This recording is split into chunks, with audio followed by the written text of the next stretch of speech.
Pixie's leaving Spotlight caches soon, leaving many with the question, is she worth spending your valuable resources on? Let's talk about it. Well, to start with, I think Pixie is a reasonable and competitive card. She's seeing play in a variety of decks that we're going to highlight here in a moment. But at the same time, she also isn't what I would describe as a must-have Marvel Snap card. If your only goal is to play the absolute best decks in the game, I don't think it's clear that Pixie currently goes into any of those in our current format, and personally, I think I would be a little bit surprised if she defined any must-have deck in the not too distant future. That being said, I do still think Pixie is an excellent candidate for spending your Marvel Snap resources on, because what Pixie does do is she creates new types of Marvel Snap decks for which she is the headlining feature. This is to say that any deck that contains Pixie often has a number of deck building choices made to leverage her powerful on-reveal effect, meaning you can't simply look at a deck that has Pixie and cut her for a different card and expect that deck to operate at nearly the same efficiency or power level. In my opinion, this makes Pixie one of the best types of Marvel Snap cards to spend your resources on because she opens up new archetypes for you to play that you just don't have access to without her. Let's go ahead and dive into the details and take a peek at some of the best performing Pixie decks that we're aware of so far.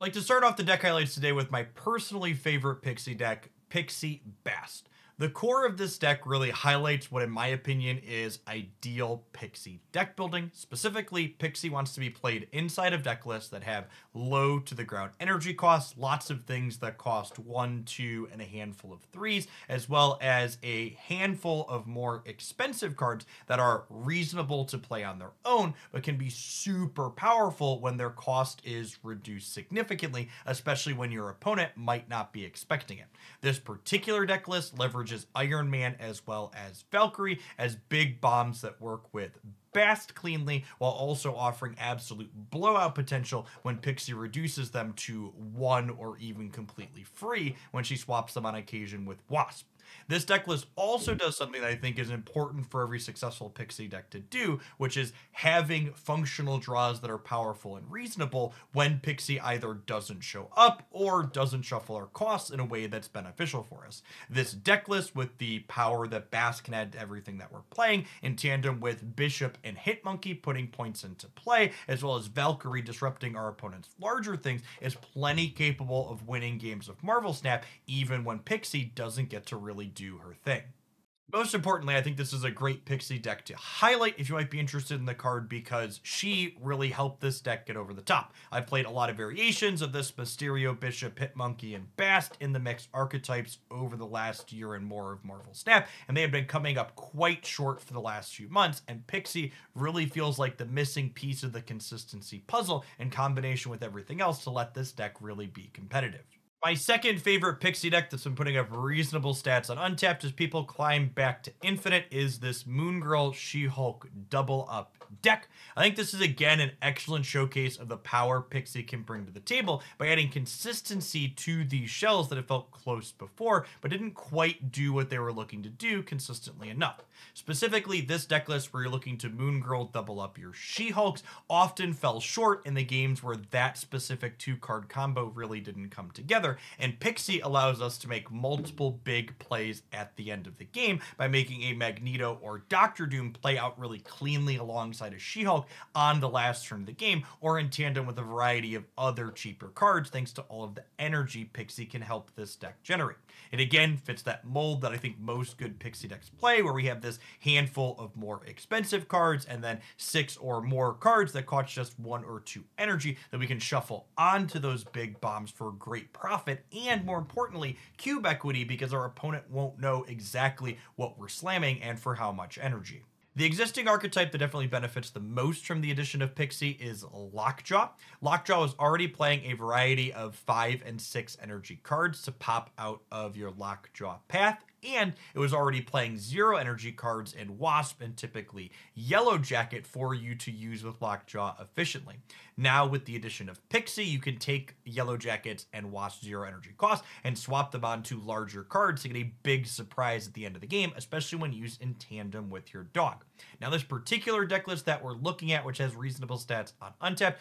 is playing Thor and Beta Ray Bill, who notably their hammers do not start in your deck, so Pixie won't swap them around. That being said, Jane Foster the Mighty Thor does have synergy with Pixie, since her draw cards that currently cost 0 out of your deck applies to cards that have their costs adjusted to 0, like Pixie can do to our incredibly powerful top end. If you really enjoy playing these Thanos-less Lockjaw decks, I would expect Pixie to be optimal inside of them moving forward.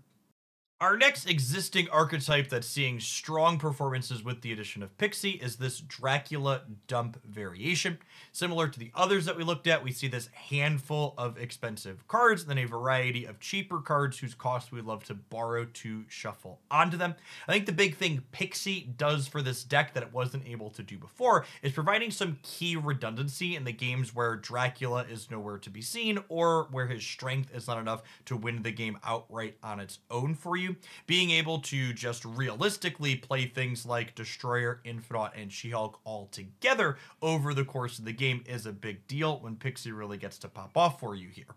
While this Dracula dump archetype certainly existed before Pixie was added to the game, in more recent months, its statistics had been pretty middling overall, both on Untapped and in my anecdotal experience, and Pixie definitely gave it a solid power level boost, it would seem. I would expect Pixie to be a staple in this style of deck moving forward. Our next two decks are ones that don't have huge sample sizes explored with Pixie so far, but I think they have a lot of potential because they fit that mold that I've been talking about. The first is Spectrum Ongoing. You can see this deck list has 3 cards that cost 5 or more and 6 cards that cost 1 or 2 that you're happy to shuffle those costs onto. I think this deck archetype is always one that's just on the cusp of being really playable thanks to how powerful its proactive disruptive elements are in Goose, Armor, Cosmo, Mobius, and Luke Cage. These are all cards that can win some matches outright on their own with their powerful effects, and Pixie making it so we can high roll some games and have, 1 energy Spectrum or 2 or 3 energy Blue Marvel really lets us swing matches and especially cube equity in a way that's difficult for a lot of people to keep up with. It's also worth noting, while I would never recommend anybody spend their collector tokens on Howard the Duck, he is kind of novel in this deck with Pixie, since looking at the top card of our deck can help us prioritize when we play Pixie early versus when we play something else out in our hand, because we can kind of wait to play Pixie until we know there's an expensive card on top of our deck and we want to try and shuffle for something cheaper before we draw it.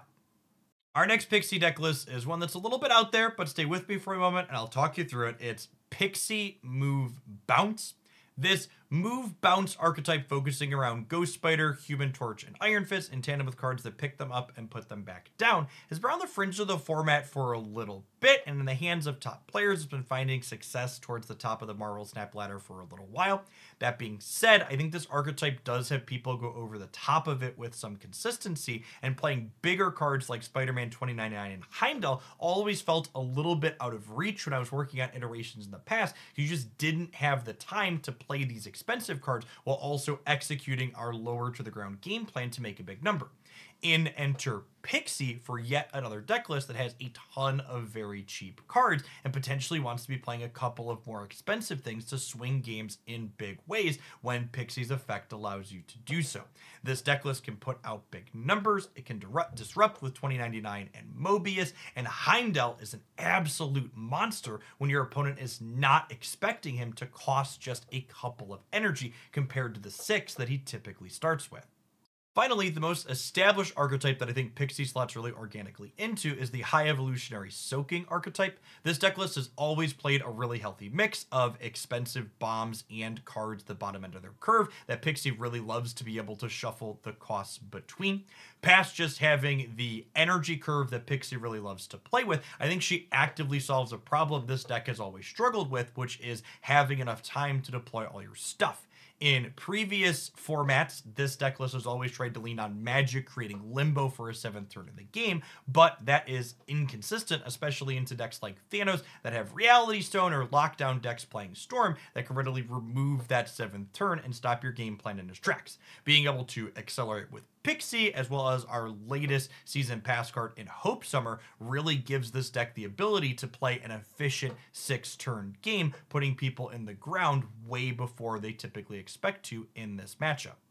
In closing, if you have the resources to get Pixie and you're on the fence about it, I would highly recommend picking her up as a Marvel Snap card. Not only is she a pretty competitive card that can go into a variety of decks, but she also opens up new archetypes that you're just not going to have access to without her effect, making her, in my opinion, one of the best types of cards that you can spend your Marvel Snap resources on. Thanks for making it all the way through to the end of this new type of content piece here on the channel. Does this card's about to leave the spotlight cache? Here's a quick summary of what we've seen from it so far. Add value to your Marvel Snap content experience? I would love to hear about that in a comment down below. If you enjoy this type of video and you want to see more of it in the future, share it around, snap that like button if the metrics are reasonable. This is definitely something I could see myself doing on a weekly basis before our cards leave the spotlight caches. As always, thanks for hanging out, and hopefully we'll see you back again real soon for some more Snap content here on YouTube.